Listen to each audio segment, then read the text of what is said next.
Okay, welcome po sa ating munting channel. Itong muli ang inyong Pinoy Firearms Instructor na gunsmith din naman. Bagaman na hindi pa tayo masyado nakaka-recover, tayo ay bumabawi dahil ilang araw tayo hindi nakagawa ng videos.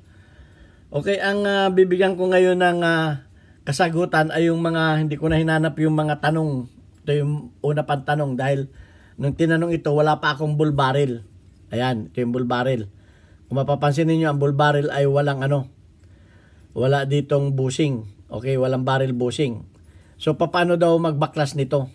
Itong bull barrel na ito. So papakita ko sa inyo ang pagbaklas nito. Pero babati muna ako sa inyo na isang mapagpalang araw sa lahat, lalo tigit sa mga OFW, anumang oras diyan. Sana tayo ay nasa mabuting kalagayan at ligtas sa kapahamakan. Ingatan natin ang ating mga trabaho. Ingat tayo na huwag tayong maaksidente at lalo tigit panatilihin tayong malusog. Taglamig na naman. Marami sinisipon kagaya ko. Usong-uso na ngayon dito ang sipon. Ayan, at pasasalamatan ko rin ang ating 36,900 plus na mga subscribers. Malapit na tayong mag 37. At lalo tigito sa mga silent viewers natin na hindi nag-skip ng ads. Tayo po isang charity vlogger. May tinutulungan na 6 na estudyante, anak ng mga single parent. Kaya yung kinikita natin sa YouTube channel ay tinutulong natin sa kanila. Tayo po ay wala nang pinapag-aral at okay naman ang sweldo natin dito sa ating kumpanya. Okay, kaya naisip ko na gumawa ng YouTube channel para madagdagan yung ating mga beneficiaries na tinutulungan. Okay, at gusto ko rin lang magpasalamat sa ating mga nagpadala sa ating GCash number. Ito po yung GCash number natin. Meron tayong mga sponsor na may mabubuting puso na nagpapadala rin pandagdag sa kanilang mga allowance. Okay, sa pasalamatan natin si Alfredo Isidro Ordo si Painan Las Piñas. Okay, si Architect Arnel Salvador ng Kuwait, si Jubel Platon ng Riyadh, Saudi Arabia, si Ombit ng Kia Motors Kuwait, si Anthony Evangelista ng Pasay, at yung isang ayaw magpakilala, tawagin natin sa pangalang Adrian. Ayan, so sana marami pang makapagbigay para dumami pang ating siya nga pala, yung mga nagtatanong sa messenger ko, hindi pa ako sumasagot sa messenger. Dito pa lang sa YouTube nahirapan ako. Ay kung sasagutin ko pa kayo sa messenger, hindi ko na po kaya. Ang isa pa, kung sasagutin ko kayo sa messenger, isa lang kayong tinuruan ko. Samantalang dito sa sa YouTube ay marami na ito. All over the world na itong makakapanood nito.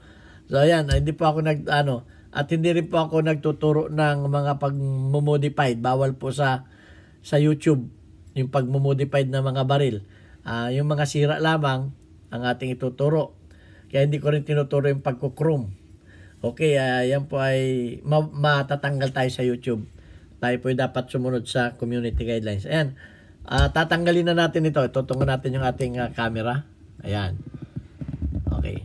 So ito na. Ang gagawin lang ninyo, may dalawang klase ng guide rod. Ito. Itutulak na lang ninyo yung guide rod. Dahil ito ay original, ito ay may lock dito.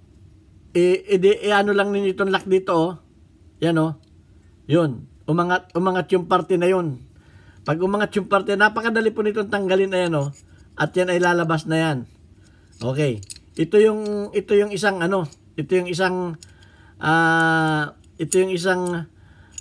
klase. Yung isa naman na ang pagkakabit naman nito, ipapasok lang uli ninyo. At pagkatapos ay itutulak ninyo at bababa na yon. Yung isa naman ay may butas dito. Na kung saan ay magpuputol kayo ng maliit na pako na itutusok ninyo doon sa butas para madala ninyo itong Itinuro ko na rin yun Ito, may butas dito yung isang klase.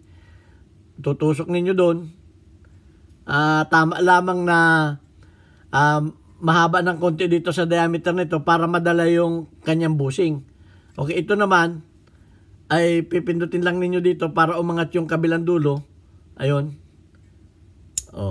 Ayun Pipindutin lang ninyo dito. Ayun, umaangat dito. Okay. Ayan. At pag umangat na yan, ay atras na yan. So yun, ganun lang kadali ang pagbabaklas nito. Ayan. So, ganun lang. Ayan o. At mababaklas na ninyo. So, ganun din ang pagkakabit nito. Ayan, matatanggal na rin ninyo ang kanyang barrel. Babawa lang ninyo yung ano. Ayan, yung barrel niya. Ito yung bull barrel na tinatawag. Okay? So, ganun din ang pagkakabit nito. Yung huli ninyong tinanggal, yun ang una ninyo ikakabit. Ganun din. Bababa lang ninyo yung barrel link. Ayan. Okay, yung na nasa ang tama ng firing pin ay nasa gilid. Baka itong ano na ito, itong mga lock na ito ay hindi nakasetting. Okay? Pag hindi nakasetting ay pag hindi nakasetting yan, ito ay mawawala sa sentro itong barrel. Mawawala sa sentro. Okay? So ayan. At ang pagbabalik niyan ganun din. Okay, oh. Yan. Pagkatapos ay ilalagay ano ulit natin ito. Ilalagay muna natin ng kamukha nung kanina. Ayan, ilalak natin.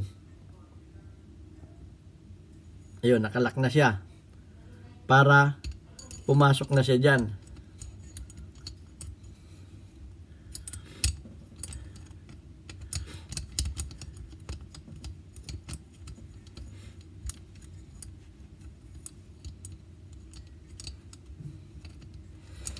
Kamu na. Medyo ayaw. Ano yun natin?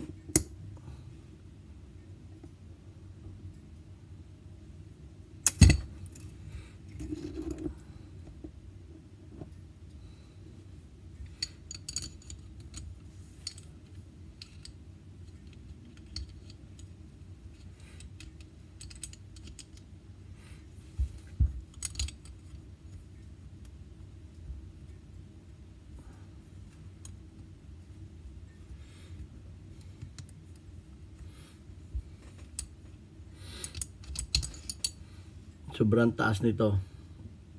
Kailangan ay sakto lang.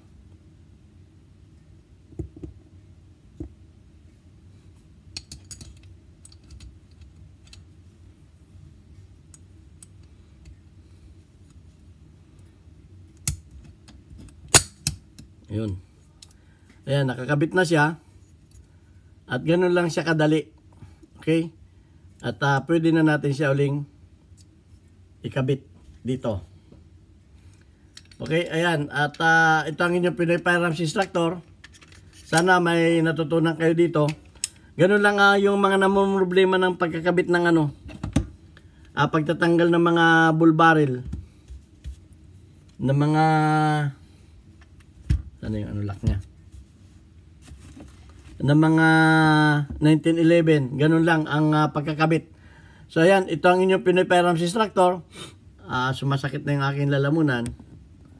At sana may natutunan kayo. Yung mga namumroblema sa pagtatanggal ng mga bull barrel na mga recoil spring, pull and recoil spring guide rod. Ito ang inyong Pinoy Firearms Instructor. Maraming salamat. Thank you very much sa inyong lahat. God bless us all.